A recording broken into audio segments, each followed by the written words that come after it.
Hola, me llamo Anna Yats y soy profesora del área contable y fiscal del Centro de Estudios Financieros. Y en esta sesión os hablaré de qué tipo de empresas pueden acogerse al régimen especial de reducida dimensión y qué tipo de ventajas implicaría. La clave para poder acogerse a dicho régimen especial está en ver cuál es la facturación en el año anterior. Si no supera los 10 millones, puede aplicar dicho régimen especial. Si los fuera igual o mayor de 10 millones, no lo podría aplicar. También una cuestión importante a remarcar del artículo 101 en el apartado 4, que nos indica que si por primera vez supera los 10 millones, habrá que ver si ese año y los dos anteriores, de forma consecutiva, pudo aplicar dicho régimen especial. De ser así, no lo pierde de manera automática, lo puede aplicar a los 3 años siguientes. Otra cuestión con la nueva ley es que las entidades patrimoniales no pueden aplicar dicho régimen especial. Y también lo que va a cambiar es que el tipo de gravamen ya no va a ser una ventaja fiscal para ese tipo de empresas. Porque como el tipo general está bajando al 25%, esas empresas tributadas al 25%, a partir del año 2016 no habrá diferencias. Por lo tanto, lo que es el tipo de gravamen desaparece como una ventaja fiscal de dicho régimen especial. Pero antes de analizar las ventajas fiscales, vamos a ver lo de los 10 millones, cómo se calcula para ver si puedo ser reducida de dimensión o no. En primer lugar, hay que diferenciar si son empresas que participan en otras compañías, cómo se elige lo de los 10 millones. Hay que mirar quién es la cabecera y las dependientes. Pues solamente se incluyen, ya digo, necesitamos que haya control, la dominante y las dependientes. Da igual en el país que estén. Nunca incluiremos las asociadas. Miraremos la facturación de todas juntas del año anterior y si no supera ese grupo los 10 millones, las que estén en España podrán aplicar dicho régimen especial. Si lo superara, no podrían optar a él. También lo veremos, este tema, cuando es una persona física o familiares, hasta el segundo grado, que en cierta forma ocupan el lugar de la dominante, tienen varias participaciones en varias sociedades y ejercen el control. En esos casos también miraremos que si la suma de esas empresas factura más de 10 millones, quiere decir que ninguna de ellas puede aplicar el régimen especial de reducida dimensión. A continuación vemos una serie de ejemplos. Yo aquí tengo una compañía holandesa que tiene participaciones en 3 compañías españolas. En la A tiene un 80%, en B tiene un 100% y en la compañía C tiene un 30%. Además, se conoce que la facturación del grupo holandés el año anterior fue de 50 millones. Hay que indicar cuál de las 3 compañías españolas puede aplicar dicho régimen especial de reducida dimensión. Está claro que la compañía A y B, como son dependientes del grupo holandés y el grupo factura 10 millones o más, no pueden aplicar dicho régimen especial. En cambio, la empresa C, como es asociada, se va a mirar a nivel individual. Si la facturación no supera los 10 millones, podría aplicar las ventajas fiscales de dicho régimen especial. También comentaros que si, por ejemplo, una compañía española que nunca había facturado a ese momento 10 millones la compra un grupo grande, es decir, es absorbida, por ejemplo, por Merck, ¿qué le pasaría automáticamente ese año? ¿Deja de estar en dicho régimen especial o lo puede mantener? Pues hemos de ver si realmente la condición de reducida dimensión la ha mantenido de forma consecutiva 3 años cuando era individual, no pertenecía al grupo. En este caso lo puede mantener 3 años más si no se integra al consolidado fiscal. Y aquí vemos ejemplos a nivel de persona física. Tenemos un padre que tiene un 40% de la sociedad y su hijo tiene también en la misma empresa un 20%. El resto de socios no son familia. Y hay otra empresa que el padre y el hijo tienen también con la mujer. Pero para ver si las 2 compañías es sumar la facturación, he de ver si la figura del padre y el hijo en ambas sociedades ejercen el control. Como podemos ver, en la que comparte con la mujer, solamente tienen el padre un 20, el hijo un 5, es un 25%, con lo cual no ejercen el control. Aunque en ambas el padre esté como administrador, como no hay un control a nivel de participación del artículo 42, la idea ¿cuál sería? Ahí no tendríamos que sumar la facturación de las empresas, sino ver cada una por separado y si no facturan más de 10 millones, ambas pueden aplicar reducida de dimensión. En cambio aquí tengo un matrimonio formado por una española y un belga, que tienen dos sociedades, una en Barcelona y la otra en Bélgica. El porcentaje de cada uno de ellos tenemos la mujer, en la empresa en Barcelona tiene un 40%, el marido un 40% y hay el hijo que tiene un 20%. Y en cambio la compañía que tiene en Bélgica, el matrimonio tiene el 100%.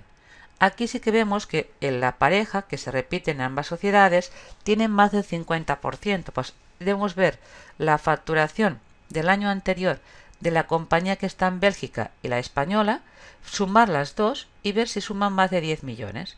Si es así, la que estuviera en Barcelona debería tributar al régimen general y no aplicar las ventajas fiscales del régimen de reducida dimensión. Aquí tengo unos cuantos ejemplos más para que veamos cómo funcionaría lo de poder prorrogar o no el régimen especial. Yo tengo esta empresa o el grupo que por primera vez en el año 2014 supera los 10 millones de facturación. La pregunta es, ¿qué ocurre en el 2015? ¿Automáticamente pasa al régimen general y no puede aplicar la ventaja fiscal de reducida dimensión? Para ello tenemos que ver en el 2014 si lo ha aplicado o no. Claro, como seguía por la facturación del año anterior, aquí sí que puedo aplicar las ventajas fiscales, igualmente el 13 y el 12. Por tanto, como tiene 3 años consecutivos aplicando dicho régimen, automáticamente se le prorroga 3 años más. Por tanto, durante el 2015, 16 y 17 todavía puede aplicar las ventajas fiscales de dicho régimen especial. En cambio, en este caso de aquí lo que vemos es que en el año 2014 la empresa no tenía la condición de reducida dimensión, porque la facturación del año anterior a nivel de grupo superaba los 10 millones. Pero vemos que en el 2014 la facturación está por debajo. La pregunta, ¿qué ocurre en el 2015? Pues que automáticamente, al que estén en España, pueden aplicar las ventajas fiscales de reducida dimensión para las operaciones que realicen en el año 2015. Es decir, que aquí no hay que esperar 3 años para bajar, sino que de alguna forma puedo aplicar las ventajas con el simple hecho de que el año anterior el grupo estuviera por debajo de 10 millones. Otra cuestión también importante a remarcar es que las empresas se dedican al alquiler de inmuebles. Para que puedan aplicar las ventajas fiscales de dicho régimen especial, deben cumplir el concepto de actividad económica, es decir, incorporar a una persona contratada a jornada completa. De no ser así, no podría aplicar dichas ventajas fiscales. Eso, por ejemplo, implicaría que en el año 2015 esa empresa tributaría al tipo de gravamen general del 28% y a partir del 2016 al 25%. Pero nunca podría hacer amortizaciones ni aplicar, en definitiva, la reducción de la base imponible de nivelación de bienes del 10%. Bueno, a partir de ahora vamos a ver cuáles son las ventajas fiscales que pueden aplicar dicho tipo de empresas, las que optan a reducida dimensión. El artículo 102 recoge lo que sería la libertad de amortización con creación de ocupación. Primero, habría que invertir en activos nuevos del movilizado material y de inversiones inmobiliarias. En el año que esos activos nuevos entren en funcionamiento, que tenemos que ver con qué plantilla cerramos este ejercicio y con cuál cerré el año anterior. Y a ese incremento de plantilla aplicarle la libertad de amortización de 120.000 euros. Que luego me obliga a que el incremento de plantilla de ese ejercicio la debo mantener 24 meses más, por lo tanto, los 2 años siguientes. Vamos a verlo con un ejemplo. Yo aquí tengo esta empresa que en el año 2015 tiene la condición de reducida dimensión y compra una máquina que nos cuesta 600.000 euros más IVA. La compra en el mes de abril, pero la entrada en funcionamiento finaliza la puesta a punto el 30 de junio, es decir, arranca para el 1 de julio. El máximo de tablas es un 12%, aunque el contable decide amortizarla en 10 años.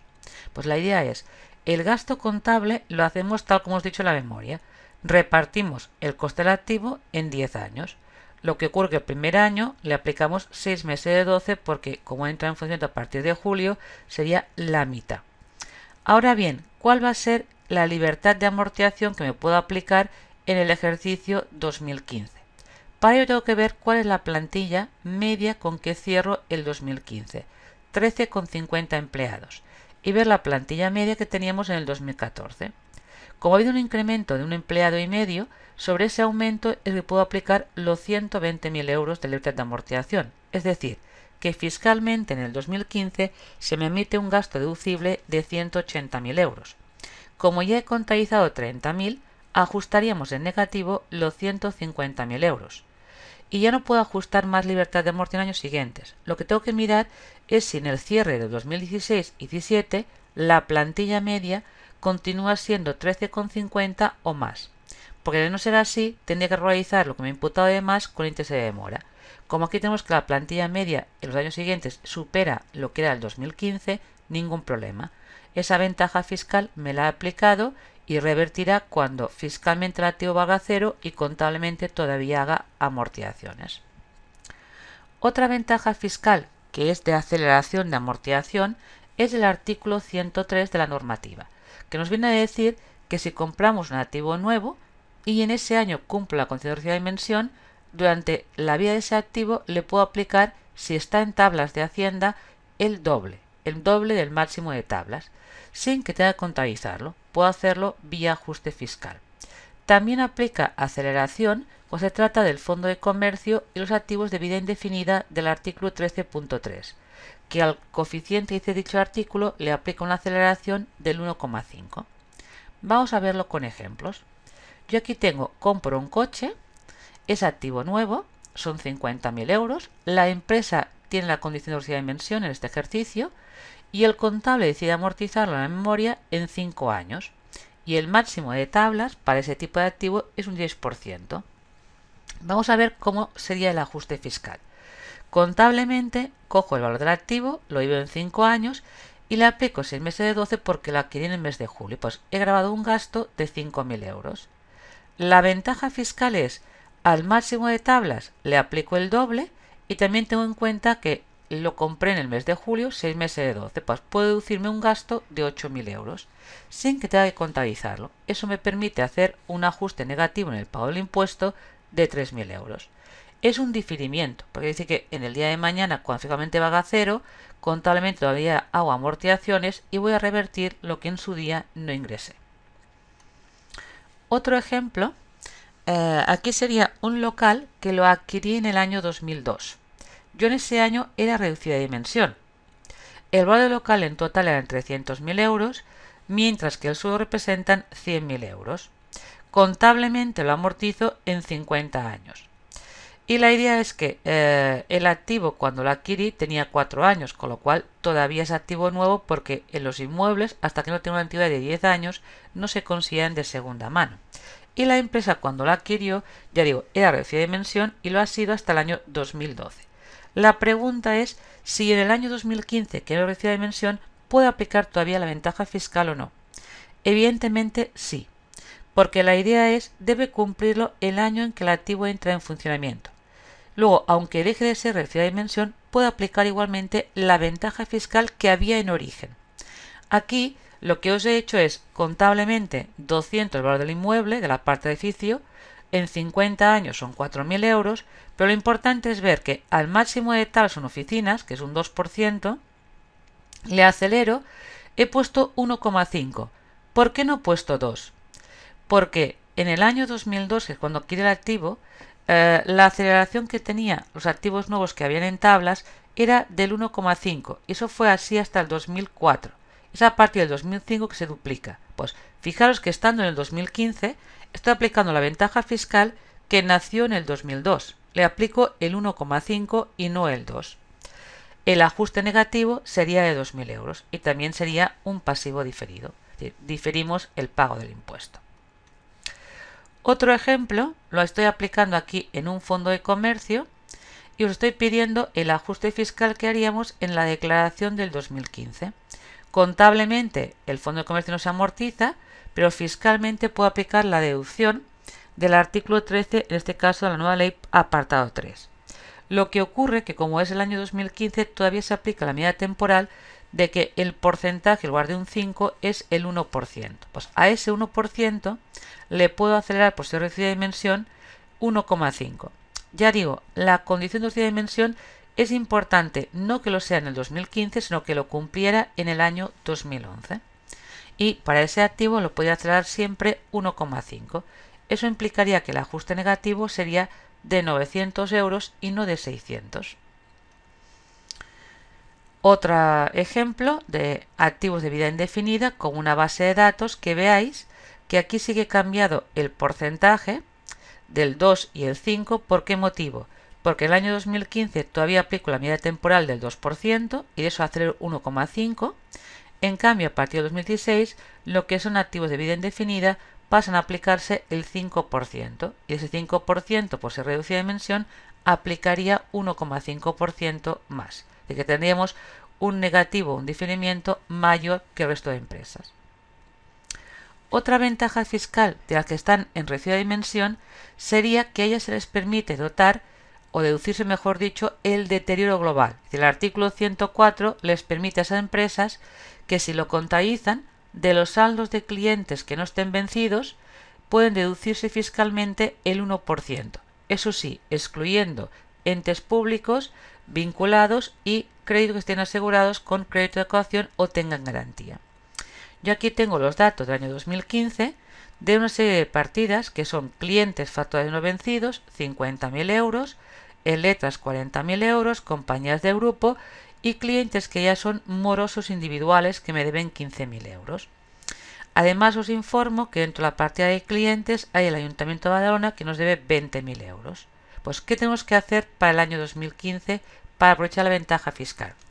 Primero, tendría que ver si el año anterior doté deterioro. Yo aquí os informo que el año pasado los saldos pendientes de cobro eran 40.000 y que hice un deterioro del 1%. Pues primero de todo he de eliminar lo que hice el año pasado.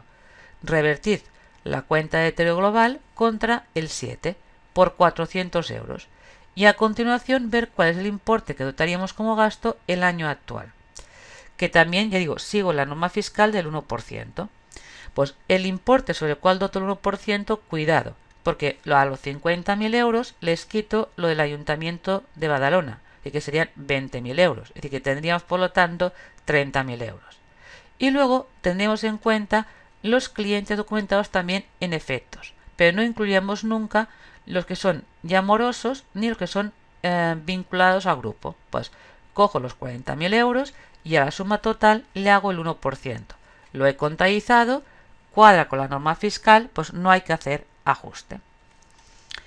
Y por último, la gran novedad de la ley nueva en relación con dicho régimen especial sería que del beneficio contable que obtenga esa empresa, de la base imponible que obtenga esa sociedad, le va a permitir reducirlo en un 10%. Es un diferimiento, es decir, a cuenta de futuras BINs. Si esas pérdidas fiscales se van a producir, al cabo de 5 años hay que reintegrarlo. Hay un límite máximo de 1 millón, ¿vale? Pero la idea es ese interés de que si yo soy reducida de dimensión, de la base previa puedo restar un 10%, con la condición que esa cantidad la dote como reserva indisponible con cargo al beneficio del año que reduzco la base imponible. Pero no requiere ni reinvertir en activos y insisto mucho en esa idea de que es un diferimiento, porque si al cabo de 5 años no han habido pérdidas fiscales, habrá que reintegrarlo y por tanto tributarlo. Si incumple requisitos, de definitiva, de mantenerlo durante 5 años como reserva indisponible o de reinvertirlo cuando hubieran BINs, tendría que devolver lo que me deducí de más con un 5% de recargo y además interés de demora. Vamos a verlo con ejemplos. Yo aquí tengo una empresa que en el 2015, antes de hacer ajustes fiscales, tiene un beneficio contable de 40.000 euros. Y a nivel de ajustes tenemos gastos no justificados, deterioros de morosos que son deducibles y aceleración de cuotas de amortización. Eso haría que la base imponible previa del 2015 nos diera a los 40 sumo el gasto no deducible, sumo los deterioros y resto la aceleración de amortizaciones. Pues me da 45.000 euros. Pues si mi empresa este ejercicio tiene la condición de reducida dimensión, yo puedo restar o reducir esa base imponible en un 10%, que es lo que llaman la reserva por nivelación de bases imponibles. Pues restaría esos 4.500, que veremos, lo contabilizaría como un pasivo diferido, porque si al cabo de 5 años no ha habido pérdidas, esos 4.500 hay que reintegrarlos a la base imponible del año 2020. Aquí os he contado que en el 2017 tengo una pérdida fiscal de 3.000 euros, que no la puedo aflorar en el modelo, porque claro, he de reintegrar 3.000 que procedían de lo que me compensé en negativo de 4.500 del año 2015. Pues un poco la idea es lo que me anticiparon, ahora de alguna forma me lo aplico. Esto también permitiría que la reserva indisponible que doté en el año 2015, en el año 2017 quede liberada por 3.000 euros. Para que veáis un poco el tema de asientos, es esa idea. Cuando yo cierre el 2015, ese ajuste negativo de 4.500 para mí es una diferencia temporaria, porque va a revertir como muy tarde a 5 años. Y una parte de ese pasivo fiscal lo revierto en 2017 por la BIN que no se aflora, los 3.000 euros. Y ya digo, y aquí también revertiríais la reserva indisponible que teníais dotada por 4.500, pasaría voluntaria 3.000 euros. Otra cuestión también importante es que la empresa que reducida de dimensión puede hacer compatible la reserva de capitalización de beneficios con la reserva de nivelación de BINs. Es decir, una de las novedades también de la nueva ley es que quien decida no repartir todo el beneficio vía dividendos, lo deje en fondos propios, tiene una reducción del 10%, que esa es definitiva, lo que llaman la reserva de capitalización, fomentar que las compañías aumenten los fondos propios y no repartan beneficios. Vamos a verlo con un ejemplo cómo funcionan las dos reservas juntas. Aquí tengo una empresa que la base imponible previa a dichas deducciones de las reservas es 60.000 euros. Para ver primero la reserva de capitalización, que iría en primer lugar, es ver en el año 2000, como estamos cerrando el año 2015 y haciendo el impuesto social del año 2015, he de ver cómo se ha repartido el beneficio del 2014. Y esos 50.000 los que dan en el 2014, ¿qué parte voluntariamente dejamos dentro de la compañía?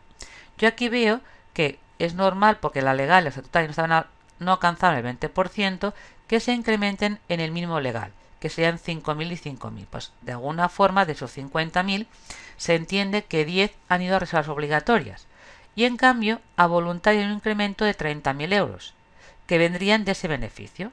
Y esto se ha repartido vía dividendos. Pues ese incremento de 30.000 euros es el que va a dar derecho a aplicar una reducción del 10% de forma definitiva, con la condición que ese incremento se mantenga durante 5 años.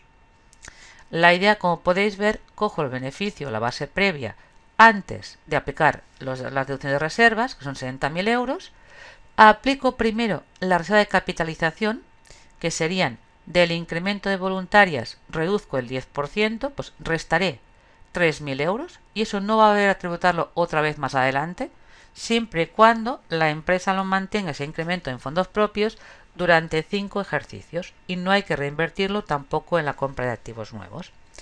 Y luego, al ser reducida de dimensión, de esa diferencia de 60 menos 3, puedo aplicar una reducción del 10% a cuenta de futuras BIN, pues 5.700 euros. Eso haría que mi base imponible queda por 51.300, que eso implicaría que si le aplico el tipo de gravamen, que es un 25%, y comparo la cuota con deducciones de reservas o sin deducciones de reservas, el tipo real que estoy tributando sería de un 21, y pico en lugar de un 25%. Muchas gracias por vuestra atención y espero veros más adelante en las sesiones.